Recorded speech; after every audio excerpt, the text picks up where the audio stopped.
kick me through the door rather than see me hesitate and fiddle-faddle. He was a great influence, and through him I met a woman called Mrs. McCarran. Remarkable lady. Her husband and sons were all killed in the 16 Rebellion in Ireland. And she ran a boarding house in the north of England for Irishmen who came over. And Daddy, when he came over first, stayed with her. And she used to teach me the old Irish songs and tell me about Brian Boru and everything, which gave me a fascination for this kind of romanticism, if you like. But she put me on the path of poetry, anyhow. I love words. She gave me an interest in a kind of a quality of life, a certain savour, a smell of something I can always recognise. Nothing could ever be direct and simple with her. It was always a three-act play, everything she did. And I remember once there was a terrible charred old spoon in her house. I said, "Where did this come from?" I was only a baby. I was 6, 7. I can remember it so vividly. It's one of the few childhood memories I've got. She said, "Oh, that was from Tutankhamun's tomb." Remember it? And I was fascinated by this spoon. I used to arrive there every day and say, "Can I see Tutankhamun's spoon?" And she'd give me Tutankhamun's spoon. One day I broke it. I can remember hiding it. I was so scared that I'd ruin this treasure. I hid it underneath pieces of paper behind a cupboard. And I didn't go back to the house for a year. This is a terrible guilt thing. And still to this day we go in, and she's still got the 2 bits of the spoon, and I still ask for Tutankhamun's spoon. But she gave me, a sort of vividness, which has been a great standby for me and an interest. Then, as I got older, I have a great friend, a Catholic priest, Father Leo Welsh, who really interested me in theatre, acting anyhow. I was a 12-year-old, and I put me under his wing a great deal, educated me. In fact, he did educate me. Told me what to read, what not to read. Well, not what to read anything. In fact, he told me how to read. We used to make films and did plays. And he was himself a university actor, and mad about the theatre. And of course, being now a Catholic priest, he can't go anymore. He was a wonderful man, tall, 6'3", very handsome man, big, laughing Irishman. And then Mr. Oliver, who was then the assistant editor of the Yorkshire Post, literary editor and art critic, whose son, Patrick, I described earlier on, he was a very gentle, charming man. That strange thing you find in good provincial journalism, courtesy, grace, someone who really cares and considers. And he let me review books for him. And then a man called Carlyle, who was my art editor, was a dear old grumpy, typical heavy woolen journalist. He was another great influence and helped tiny, stocky little Lincolnshireman with pebble spectacles. He, again, helped to fashion and shape, I'm sure, just by kicking me in the bottom at the right times. Then RADA. Any drama school, to me, is a bore, because there's only one way to act, is to act, as you know.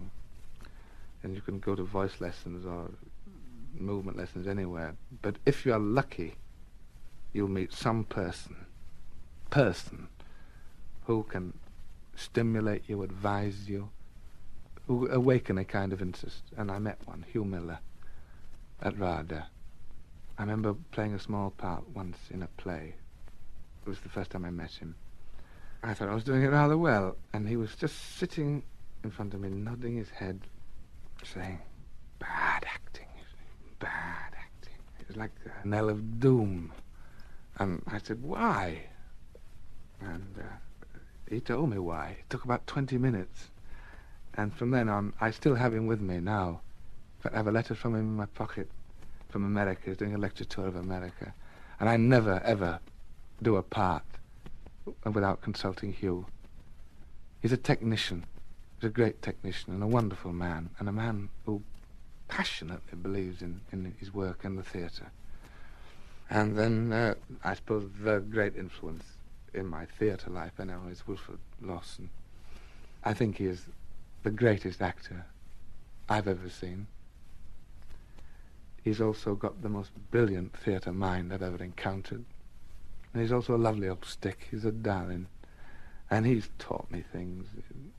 He goes in roundabout ways to do it, rambling ways. But by watching him, by talking to him, by being a friend of his, I've learned a great deal, I think, from Wilford.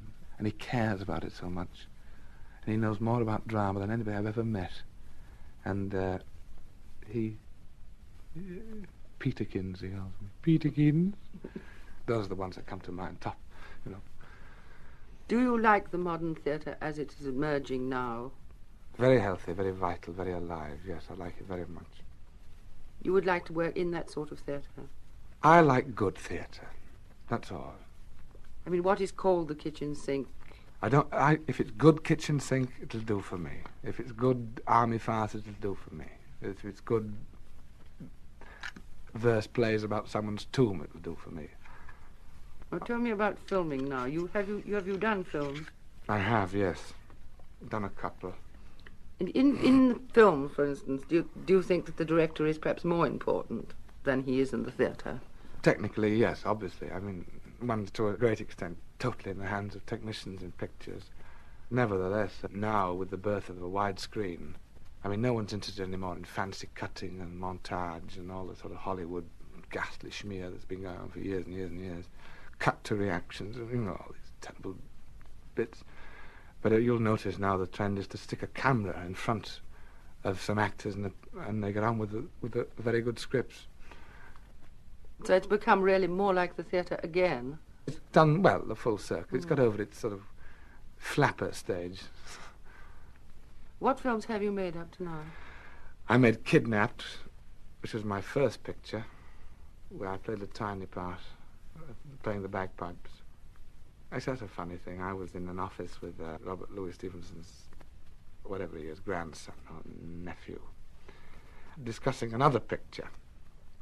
And he said that he was rather stuck. He wanted someone who was very tall, who could play the bagpipes for a little scene in Kidnapped. Well, I play the bagpipes, strangely enough. I thought, well, I play the bagpipes, so I did the picture.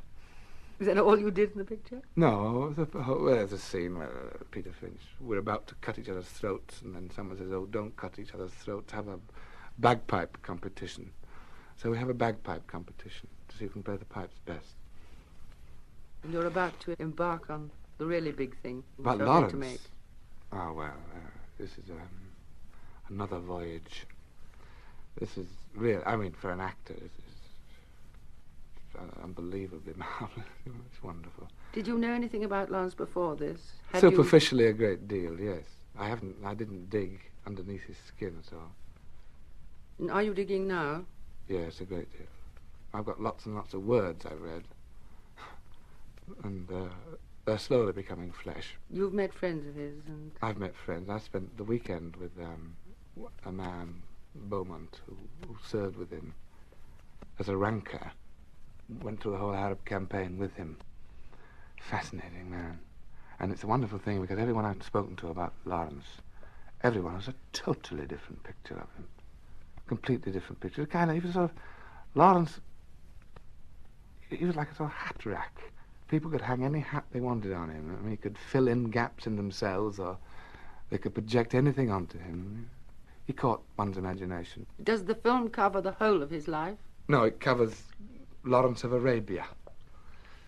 Not Aircraftsman? No, Shaw not Ross. at all, not at all. It starts with him arriving as a rather cheeky 27-year-old in Cairo and finishes in Damascus when he left. You have some other project, haven't you, now also with Ezra Pound? What is that? I have an idea. It's still an idea. There's nothing on paper as yet, which is my baby. Is to make a film about Henri Gaudé-Bresca, the sculptor. I've researched on him now for about 3 years. I've played him once in a play, which gave me the idea about him. There are only about 6 or 7 people alive now who knew him very well, and I have the cooperation of 4 of them who are fascinated. I want to make a film about waste, and he is the word. That's my idea.